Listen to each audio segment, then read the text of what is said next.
Joplin City Council meeting, and the school teacher resigns after being asked to remove a flag from his classroom. Also close enough to the fall season, so let's go ahead and bust out a little slow cooker of a recipe from Howard. The 4 states' most watched news starts now.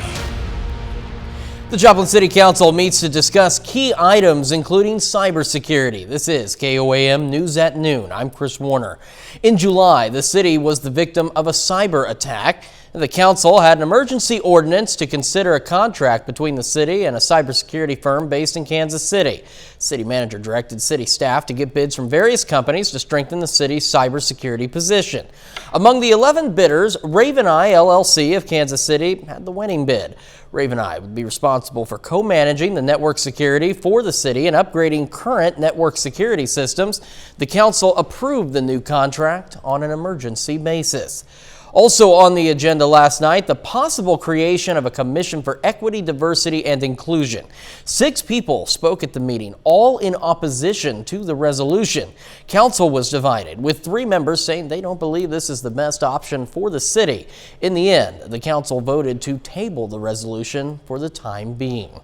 Which brings us to this story in Neosho, Missouri, where an openly gay teacher resigned from the district after being asked to sign a letter promising to not talk about his sexuality. John Wallace, a teacher at Neosho Junior High, started the school year with 2 items above his whiteboard, a pride flag and a sign reading, "In this classroom, everyone is welcome." After receiving complaints from parents, he says he was instructed to take both items out of his classroom or face being fired. It was on the bookshelf as a representation for the students who may be closeted, they're not out, or maybe they are out, but they don't know where to go for support. And that was what my classroom was. It was a support system for those students specifically, as well as all students, because that's what the message was above my whiteboard. We reached out to the Neosho Superintendent's office and received a statement saying that due to this being a personnel matter, there is a limited amount of information that the school district is allowed to release, but that Wallace submitted his resignation September 1st. At-home testing kits for COVID-19 could be harder to find on store shelves. Now, the kits had been fairly widely available since the spring, but now with the Delta variant surge, stores are selling out. In an article by the Wall Street Journal, Abbott Laboratories, the maker of the popular Binax Now testing kit, says they expect supply to be slim over the next few weeks. Here in the 4 states, availability of a testing kit varies from place to place. Stone's Corner Pharmacy has been carrying them for a few months, but they don't currently have any in stock. We have had them up until last week even, but right now they doesn't appear to be available. Even searched online for some different places that we wouldn't typically use, and we weren't able to source them right now. Crawford County Health Department Director says if you do plan to take an at-home test, it's important that you follow up with a healthcare provider or your local health department, especially if you get a positive result. Beautiful weather. We got with some rain, and my gosh, I mean, just look at that sky. And I'll tell you what, for everybody that sits around and always gripes at me and says, man, I wish we had 75 to 80 degree weather every day. Well, it's going to be a little bit above that, but I mean, for this time of September, Chris, we're getting spoiled. You know Mother Nature's going to find a way to even it out, though, absolutely. Right? She always does. You actually have to go all the way back to August the 5th to find the last time that we've even had 2 consecutive days of temperatures this mild. Average high for this time of year, 85. I think we'll top out around 84, 85. Can't beat it, right? No, not at all. Beautiful blue skies outside of Television City. Thanks in part to that cold front that came through after last night's thunderstorm activity. We've got places that are still holding on to the high 70s. You know, think about this. A couple weeks ago, we were doing noon shows talking about, oh my goodness, are we going to get to triple digits by the end of the noon? No, we're sitting anywhere from about 78 to 82 on this delightful Wednesday, with not a worry on the Skywatch storm tracker. Nationally speaking, look at the jet stream coming down out of the big sky country and feeding us those cooler temperatures, and we will take it because mid-80s, that's as good as we're going to do today, and a whole lot of sunshine, nothing to slow us down. No worries about any thunderstorms popping up because those cooler temperatures keep that instability from arising during the afternoons and evenings. We're going to get 2 days of it. And like Chris and I were saying, Mother Nature's going to find a way to even that out, and that'll be the heat wave come the weekend. Chris, coming up here in just a little bit, overnight, I know not everybody got widespread rain, but we actually got some hail out of it. catch up on our latest storm reports, and also, too, there's something bubbling down in the Gulf. We've been talking about... There's something bubbling right here in the How studio. about that? I bring that up, and Mother Nature's like, Michael? She's mad at you All right, now. we've Do you been see what talking she's about doing? Ida. We've been talking about Larry. There's another one I want everybody to keep an eye on here for the next couple of days. All right, Michael, we're not looking forward to it, but we're looking... I'm looking forward to that thing now. Mother Nature not coming down and getting me. Michael, thank you. Well, parents are facing tough choices as kids head back to school this week. That tops Nation Watch. More than 252,000 kids tested positive for COVID-19 in the last week.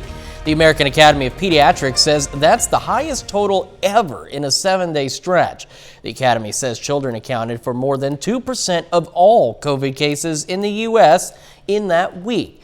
And fights are breaking out in states like Florida and Texas over safety measures. Miria Virial reports from San Antonio. I just want peace of mind when it comes to my child and their safety and their education. For Lindsay Harrison, sending her 3 kids back to school has been a source of anxiety and stress. Her oldest child is immunocompromised in a district where masks are not mandatory. And in the first 8 days of school, 250 notices of positive infections like this one have been sent to families. But Harrison says they're missing key information about who is sick, like at her 3rd grader's school, Kinder Ranch Elementary. Why can't we know every time a Kinder Ranch affiliated person is testing positive for COVID, whether it's a sub, whether it's a teacher, whether it's administration, or if it's a student? According to the Texas Tribune, at least 45 school districts across the state have suspended in-person learning following spikes in infections. The Lone Star State recording a record in pediatric hospitalizations over the weekend. Dr. Norm Christopher is the chief medical officer of the Children's Hospital of San Antonio. There is no doubt that the frequency at which children are being infected is dramatically increased. And their symptoms are greater as well. The number of children requiring hospitalization is higher, and the number of kids requiring intensive care monitoring and treatment is higher now than it was during the first or the second surge. And even with cases surging, Texas is not allowing school districts to offer virtual learning for public school students, which has parents like Harrison feeling powerless, especially when the scope of some outbreaks is unclear. If we can't be transparent in that information, then what sort of normal are we getting back to? We did reach out to Comal ISD. They did not talk to us on camera, but sent us a statement explaining that when someone tests positive, a student or staff member, they do send home a letter immediately on that day notifying parents. And if the parent believes that their child was in close contact with that person, they can ask for an excused absence. They did clarify they do send home the grade level that person was in. However, they cannot release any identifying information by law, and that is what is concerning and confusing for parents. Mireya Villarreal, CBS News, San Antonio, Texas. That's a look at today's top stories and weather in the first 7 minutes. Up next on the KOAM News at Noon. And later, take a look at this. We've got stuff coming up. We also have this coming up. Howard is making this thing. It is a chicken ranch casserole. He's got it in the Mr. Food Test Kitchen. Topping World Watch, nearly 6 years after ISIS terrorists killed 130 people in Paris, the trial has begun for the men accused of carrying out the massacre. Ian Lee reports from London. One of the deadliest nights in France's history is being relived during the country's biggest criminal trial. In 2015, ISIS terrorists armed with guns and suicide bombs killed 130 people in Paris, targeting bars, restaurants, and the Bataclan concert hall. Jean-Pierre Albertini, who lost his son Stéphane in the attack on the Bataclan, will be at the trial. He says, the terrorists killed a part of us, and I know we'll hear stories that will each be worse than the other. Christophe Naudin was at the Bataclan too. He recalls stepping over scores of dead bodies while escaping. Up to 1,800 survivors and relatives of victims will testify at the trial. Now Dean says he wants to know who the terrorists were and why this happened. 20 people are on trial, including Salah Abdul Salam, the only attacker captured alive. Most were killed or blew themselves up in attacks throughout the city. First responder Jean-Luc Vertenschlag lived above one of the restaurants that was hit. He says, when I arrived, it was a war zone. There was blood running all the way down to the gutter. Years later, life has returned to those same cafes and even the Bataclan, but memories of that night will never fade. Ian Lee, CBS News. And the trial is expected to last for 9 months. Well, still to come on the KOAM News at noon, Mr. Food. Grab your slow cooker and I'll show you how you can use it to cook up some dinner time magic. But first, Michael Aislip returns with your complete forecast. Crazy to think it's been a long time coming, and I know that 2 days doesn't sound like an elongated period of weather, but as Chris and I were talking about earlier, you actually have to go back to the beginning of August, the last time that we're going to have back-to-back days like what we'll have on Wednesday and Thursday. You know, we've seen that little roller coaster there in between our 90s and whatnot, but remember, coming off of the July heat wave, August was actually very, very mild, and we're going to get to enjoy temperatures like that for the next 2 days, including a Wednesday, where I really think we're going to kind of even out below our average for this time of year. Our September 8th daily almanac would put us about 85 degrees. I was a little bit surprised that even though we're in the early stages of September there, that our record was only 98. It seems like at one point in time you'd think we would have seen triple digits. 82 degrees is where we stand over 7th and Rangeline. And look at that humidity. How nice is that to have it down to 30% where we don't have to worry about anything creeping up as far as a differential between the temperature and what it feels like, and also too the recipients of a nice northerly breeze. Now as we get into the later afternoon hours, we're really going to see this increase to the point where we'll see some, we'll experience some double-digit northerly gusts of 20 to 25 miles per hour. But like I said, can't really complain too much because that really does help keep it cool. Still have the flood warning for the Little Osage. It has been extended until Friday morning, but the river is receding and it will be dry here for the next several days. Give everything a chance to calm down. That is the Skywatch Storm Tracker with the satellite layer on. Not a cloud in the sky. Do want to point out that our storm reports from last night do include 3 reports of hail, including an inch-size diameter in Crawford County, also too in Montgomery County. And if you could take a dividing line right there, that's where the majority of the rainfall actually hit last night. So I know a lot of people may be hearing this right now and being like, what thunderstorm activity are you talking about? Trust me, it came down good. Severe thunderstorm risk map for our Wednesday into Thursday, though, keeps everything east of the Mississippi. Contiguous 48 shows where the jet stream is helping push that cold front down to the southeastern portion of the United States, right through us. And while we're talking about pushing things down to the southeast, let's run out to the Atlantic Basin. That's where we see Hurricane Larry, a 3 earlier this morning, now a Category 2. And this track has been very consistent, so let's hope that it stays that way. But with that being said, I'm kind of eyeballing this low pressure system right here off the Gulf, because this thing has a chance to turn into a named storm. It is not named as of yet. It has not become one of our invest numbers as of yet. But I tell you what, conditions down in the Gulf right now, they are nice and warm. And that is not a good thing when it comes to a low pressure system that wants to bubble up like that and start to make its way inward. So that's one thing we'll be eyeballing here as we head toward the weekend. Here in the 4 states, a whole lot of sunshine, right around that normal seasonable temperature number, 84, 85. Overnight, we're going to drop back down. We'll see some high 50s. We won't get the temperature drop like we did overnight. We'll just kind of hang there in the high 50s before we begin to warm up. Also, too, you'll notice how dry it's going to be. Humidity is not going to be a factor until we get to Friday. And when we get to Friday, you'll notice that as everything moves off to the East Coast, it's going to be replaced by heat and humidity. Hello, Friday, Saturday, and Sunday. I'm saying we become prisoners of our weather moment, Chris. We take advantage of gorgeous middle of the week weather.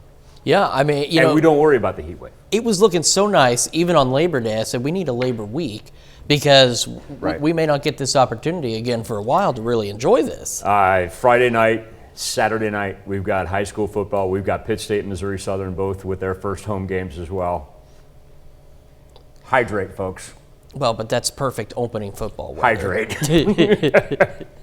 Something key to do. I mean, it's good to hydrate regardless, but when it gets that hot and it gets that muggy, hydration is key. This is going to be one of those where we get spoiled for 2 days and all of a sudden we go Saturday, we're like, oh my gosh, what happened? Well, you know, and the humidity gets high enough, you can actually probably hydrate by just deeply inhaling the moist air. Yeah, very good point. I mean, I don't know that would actually work, but I mean, sometimes you think it might. We are not reporting that exclusively, folks. No. Michael, thank you so much. We take this time now to honor today's four-state hero, Private First Class Stanley Hendricks, served in the U.S. Army from 1943 to 47. Neodesha, Kansas native, fought with the 69th Infantry in the Battle of the Bulge during World War II. And we thank you, Stanley Hendricks, today's four-state hero. Well, you know, they say good things come to those who wait, and if you've got the time, Howard's got the recipe for you. It's a slow-cooked chicken ranch casserole with bacon, cheese, and tater tots. That's today, Mr. Food Test Kitchen. Over the years, we've shared a bunch of slow cooker recipes with you. And because they're so tasty and easy to make, you keep asking us for more and more. So here's another one that we know you're gonna love. It's a slow cooker favorite with a bonus, potato tots. To begin, we line the bottom of our slow cooker with a good amount of potato tots. Then layer that with a blend of shredded cheddar and Monterey Jack cheese, and top it with some crumbled bacon. Next, we coat both sides of some boneless, skinless chicken breast with some dry ranch dressing mix that we added a bit of salt and pepper to. And we place those on top of our bacon layer. Now we'll repeat the layers and pour some milk over the whole thing. Then we simply set it and forget it. Come dinner time, all you need to do is make a salad and call the troops to the table. What we like about this, besides how easy it is that it's packed with flavor and is budget friendly too. To get the recipe for what we call our chicken ranch casserole, just visit our website. I'm Howard with Kelly in the Mr. Food Test Kitchen, where today we found a family favorite way for you to say, ooh, it's so good. Tasty, cheesy, bacony. Now we got a look at today's four-state market prices.